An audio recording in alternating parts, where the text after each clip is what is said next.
this recording with everybody. And get this stuff in. And Make sure you got all 10 people on video. Yeah, we're gonna count them. all right, you ready?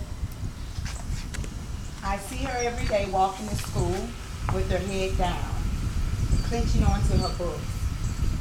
Other kids would walk alongside of her, teasing her by chanting phrases that made fun of her appearance, all in an effort to convince her that she wasn't pretty or smart enough, or no one would ever take notice of her.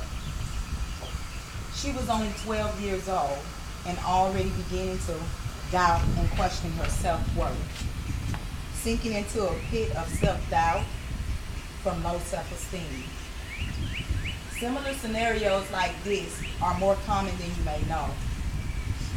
85% of the world's population is affected by low self-esteem. And previous research provided by the National Association for Low Self-Esteem suggests that some indications of long-term outcomes for poor self-esteem are presented through violent behaviors, school dropout, teenage pregnancies, and suicides. In general, it causes one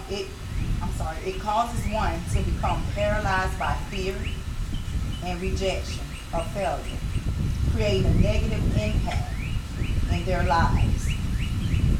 It is imperative to know that the first 5 years of a child's life is the beginning stage of helping to build self-esteem. This is accomplished through a child's interaction with their parents and their closest family members. As a child grows into a teen, their focus shifts to an acceptance of their peers.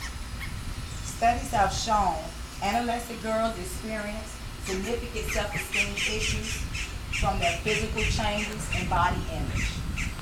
90% have eating disorders, and 58% admits to dieting. Professor George Weinhardt of the University of Miami study concluded that boys presenting low self-esteem seem to turn to drug use as early as 11 years old. But all is not at loss. It's never too late to start focusing on helping to rebuild a child's self-esteem. As I stated earlier, parents and family members are the strongest influences.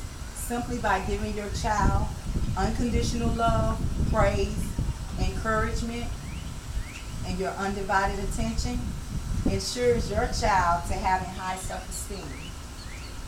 And it enhances their chances to living a happier and a successful life.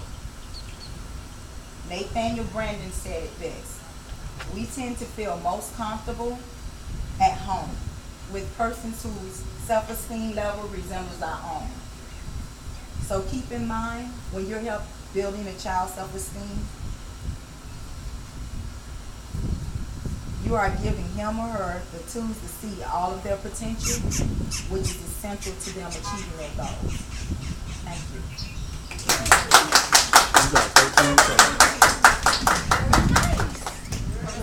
Got a long way.